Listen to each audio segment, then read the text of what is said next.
Assalamualaikum warahmatullahi wabarakatuh. Om Swastiastu, Namo Buddhaya. Salam kebajikan sahabat-sahabat dimanapun juga berada. Netizen memang sangat kejam sahabat ya, luar biasa.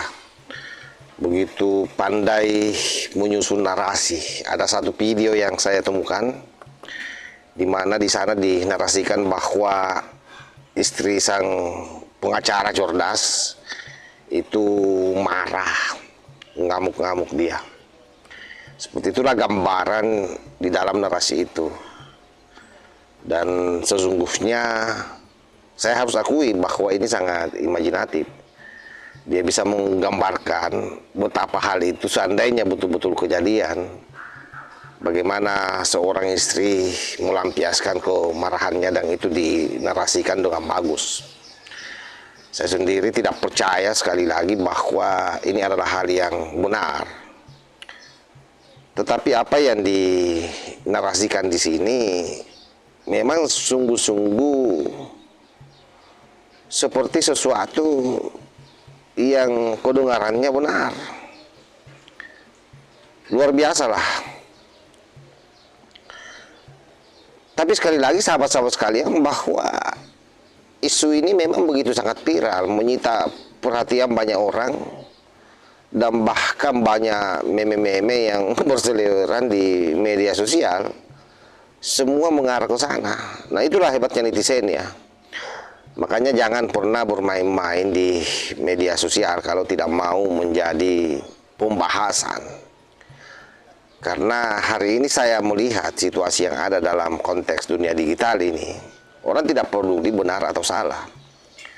Nanti kemudian baru mereka semua mengklarifikasi, kalau memang harus ada yang diklarifikasi di sana. Intinya bagaimana isu yang viral itu betul-betul digelindingkan secara terus-menerus. Dan itu yang terjadi pada peristiwa pernyataan Farhad Abbas yang berdasarkan informasi dari Rismon Sianipar. Jadi lagi-lagi ini gara-gara Rismon Sianipar ini yang membuat memang pasukan para pemburu ijazah kelimpungan sahabat ya. Karena pasca Rismon Sianipar belok bergabung ke Pak Jokowi, mereka memang semuanya kedodoran. Karena Rismon secara ilmiah membantah hasil penelitiannya sendiri. Artinya itu sudah babak yang secara terang pada posisi itu Pak Jokowi menang. Ditambah lagi adanya informasi dari Farhad Abbas ini, ya semakin kelimpungan lah mereka. Dan saya juga harus akui bahwa mereka luar biasa bertahan dari banyaknya isu-isu yang menyerang mereka. Mereka berupaya tampil survive di depan pendukungnya seolah-olah tidak ada yang terjadi. Nah, sebagaimana yang saya sampaikan bahwa ada narasi amarah dari istri sang pengacara yang saya sampaikan di awal video tadi. Nah, itu juga sesuatu yang menurut hemat saya sekali lagi belum tentu benar. Tapi apapun itu saya akan lampirkan di dalam video ini. Mudah-mudahan ini menjadi hiburan buat sahabat-sahabat. Terserah sahabat-sahabat apakah sahabat-sahabat percaya ini benar atau tidak. Yang pasti kalau saya tidak percaya bahwa hal tersebut betul-betul terjadi. Tapi itulah yang namanya netizen sahabat ya, luar biasa caranya untuk menarasikan orang-orang yang dia cintai. Karena saya yakin orang ini mencintai pengacara ini dan ibu dokter, sehingga dia membuat isu terkait dengan pribadinya ini menjadi viral sahabat. Nah, seperti apa videonya? Ini dia. Tatapan yang dianggap terlalu hangat dan momen-momen yang bagi sebagian orang terasa janggal. Isu besar yang mereka bawa perlahan tergeser. Bukan lagi soal dokumen, tapi soal hubungan. Di tengah semua itu ada satu orang yang jarang disorot. Istri Refly Harun, Yuyun Harimuis. Selama ini, ia diam, selalu mendukung dari belakang, selalu percaya. Namun malam itu, untuk pertama kalinya, kepercayaannya goyah. Di layar ponselnya, ia melihat video yang sama seperti jutaan orang lainnya. Refly Harun dan Dr. Tifa duduk berdampingan, tertawa, terlihat nyaman. Terlalu nyaman. Apa aku yang berlebihan? Bisiknya pelan. Hari-hari berikutnya berubah. Refli Harun semakin sibuk, semakin jarang pulang. Dan setiap kali pulang, pikirannya seperti masih berada di tempat lain. Masih ada yang harus disiapkan. Katanya setiap kali Nadia bertanya, selalu ada alasan, selalu ada pekerjaan, dan selalu ada nama yang sama di balik semua itu. Dr. Tifa. Di luar sana, Refli Harun dipuji sebagai pejuang kebenaran, diundang ke berbagai acara, didukung banyak orang, dianggap berani, namun di dalam rumahnya sendiri, ia mulai kehilangan sesuatu yang jauh lebih berharga. Kepercayaan dari istrinya.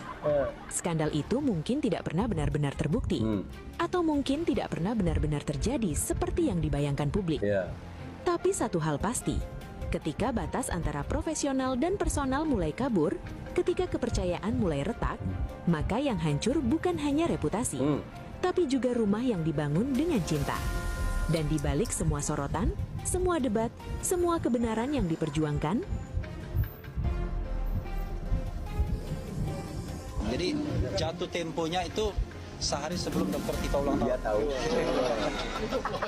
Jadi begitu ya. Tahu? Hah? Loh, tahu persis. Karena sama dengan yang dirubah.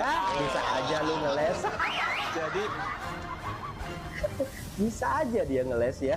tidak ada yang menyangka bahwa sebuah perjuangan untuk membongkar kebenaran justru akan membuka Kebenaran luka apa yang ini? jauh lebih dalam. Ini bukan hanya tentang isu nasional. Ini bukan hanya tentang dokumen yang dipertanyakan. Ini tentang kepercayaan, tentang batas yang dilanggar, dan tentang sebuah rumah tangga yang perlahan runtuh di tengah sorotan publik. Nama Refli Harun bukanlah nama asing. Ia dikenal sebagai pakar hukum yang tajam, berani, dan tidak takut menghadapi siapapun. Ketika isu dugaan kejanggalan dokumen seorang tokoh besar mulai mencuat, Refli Harun adalah salah satu orang pertama yang berdiri di garis depan. Namun, ia tidak sendiri. Di sampingnya, selalu ada sosok Dr. Tifa. Dokter sekaligus analis yang vokal, cerdas, dan berani menyampaikan pendapat. Keduanya seperti dua sisi mata uang yang saling melengkapi. Setiap kali tampil di televisi, mereka selalu bersama. Setiap kali konferensi, selalu berdampingan. Setiap diskusi, selalu sejaran. Publik menyukai itu. Awalnya, semakin hari, intensitas kebersamaan mereka meningkat. Bukan hanya di forum resmi, tapi juga di luar itu. Rapat malam, diskusi tertutup, persiapan data yang berlangsung hingga dini hari. Semua terdengar profesional, namun di era media sosial, tidak ada yang benar-benar tersembunyi. Potongan video mulai beredar, tawa kecil yang dianggap terlalu akrab, sentuhan ringan yang diperdebatkan, tatapan yang bagi sebagian orang terasa lebih dari sekedar rekan kerja. Komentar bermunculan, ini udah bukan sekedar kerja sih, kok makin hari makin dekat ya? Hati-hati, ada yang nunggu di rumah. Dan sejak saat itu, narasi mulai berubah sejak dibongkarnya kedekatan mereka oleh Rismon Sianipar dan Farhad Abbas. Mungkinkah ini awal dari kehancuran kubu Roy Suryo CS? Dan ataukah justru ini hanya pengalihan isu terkait ijazah Jokowi yang dibangun oleh Termul untuk menjatuhkan kubu Roy Suryo CS? Silahkan ketik pendapat kalian di komentar. Nah, sahabat-sahabat sekalian, kita sudah mendengar ya bagaimana narasi itu. Sekali lagi, bahwa ini narasi saya meyakininya tidak benar, sahabat.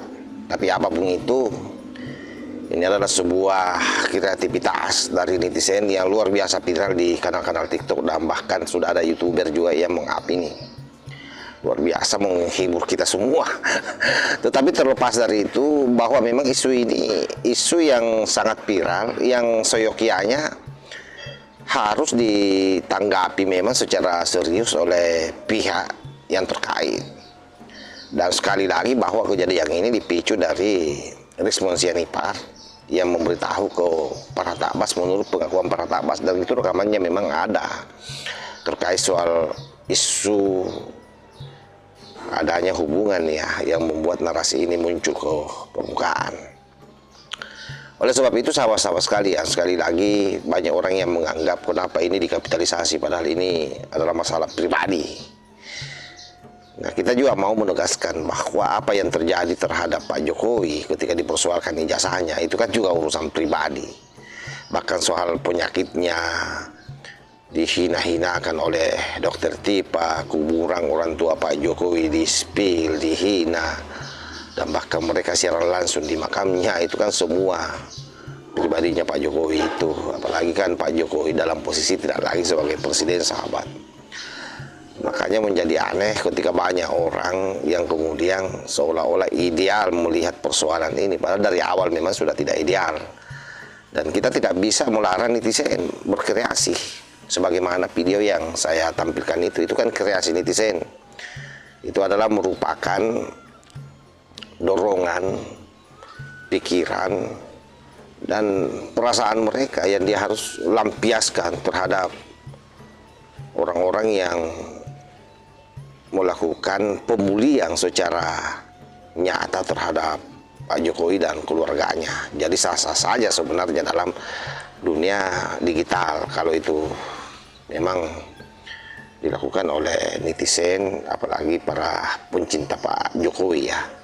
Justru menjadi aneh kalau mereka menganggap bahwa ini isu receh. Ya, tapi itulah juga upaya mereka bagaimana dia bisa lepas dari masalah isu yang sifatnya pribadi ini dan berupaya untuk menampilkan ideal kasus ini kembali. Padahal itu juga upaya saja sebenarnya untuk mengaburkan isu yang mendorong mereka, sahabat. Saya kira demikian. Wallahul muwaffiq ila aqwamit thariq. Wassalamualaikum warahmatullahi wabarakatuh.